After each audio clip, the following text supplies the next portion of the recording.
Pemirsa, Anda masih bersama kami dalam dialog spesial, tentunya masih bersama dengan Ketua DPRD Lampung Tengah, Bapak Soemarsono. Pak Soemarsono, Anda terkenal sebagai pejabat yang merakyat, seperti itu. Apakah ini datang dari didikan kedua orang tua Anda, atau memang Anda ingin mengabdikan hidup Anda untuk orang sekitar Anda, Pak Soemarsono?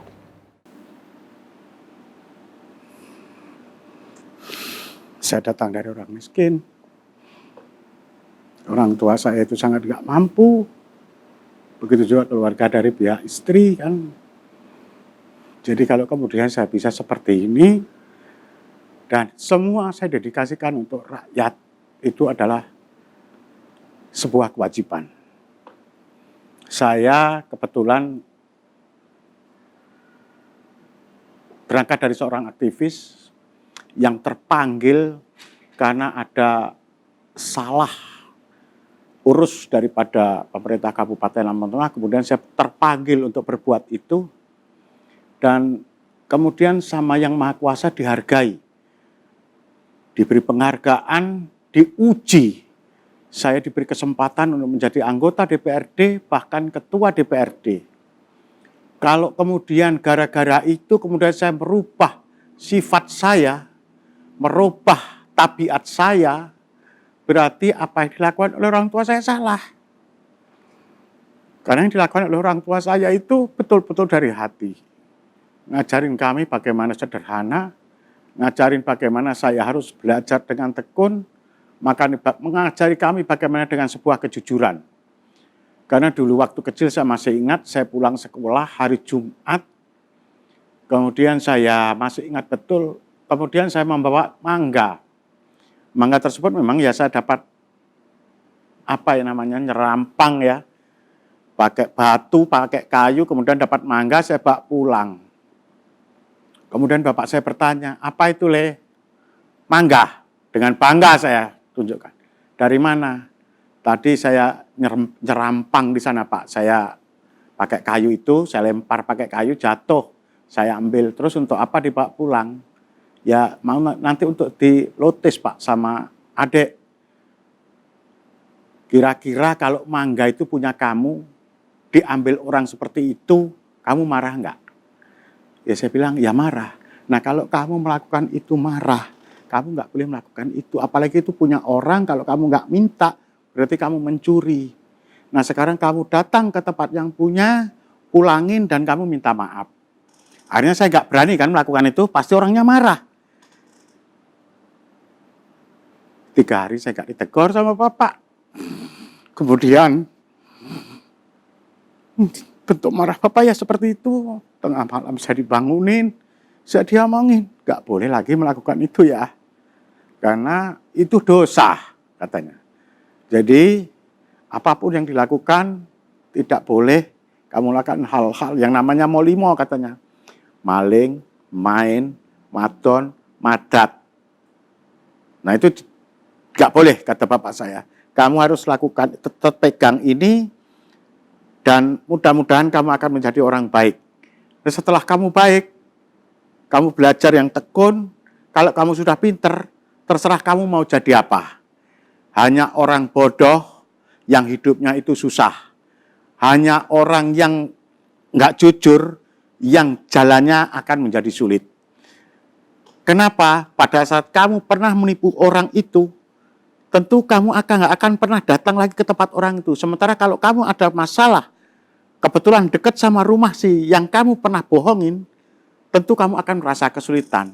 Cuman kalau kamu gak ada masalah dengan si A itu, maka pada saat kamu ada kesulitan, kamu tentu akan ngomong sama dia.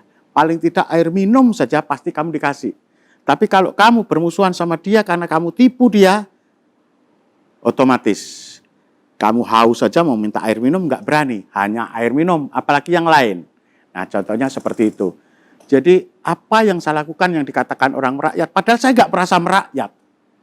Saya nggak merasa merakyat, tapi karena saya berasal dari rakyat, dan pada saat di kantor ini kan nggak ada yang bisa masuk. Apa kamu pikir pada saat di kantor ini saya menjalankan tugas kayak gini, saya suka? Ini karena saya sudah digaji, saya sudah dibayar. Saya kepinginnya orang juga bisa masuk ke sini. Tapi pada saat di sini tentu orang ada protokoler yang harus dilalui. Nah, protokoler inilah yang membuat saya berjarak. Makanya pada saat di rumah atau saya keluar, ya protokoler itu saya lepas. Walaupun jabatan itu melekat sama saya, tapi itu saya lepas betul.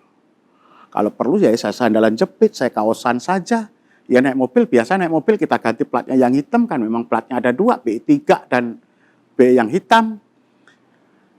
Kalau saya pakai B3, orang akan sangat menghargai saya. Orang akan sangat menjaga jarak dengan saya. Nah, saya malah stres. Apa bedanya saya sama mereka?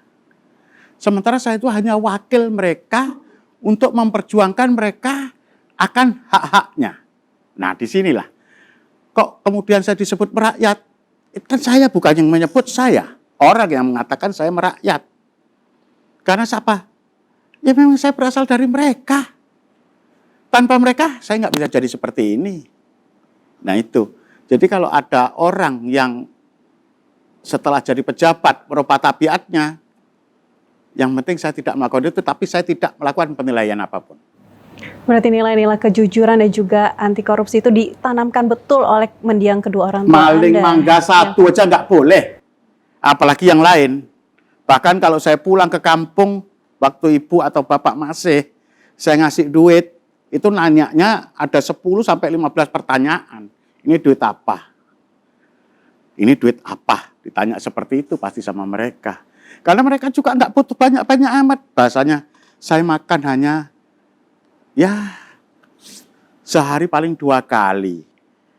Sekilo paling bisa sampai seminggu sama makmu. Untuk apa duit banyak-banyak? Jadi beliau-beliau juga nggak perlu itu.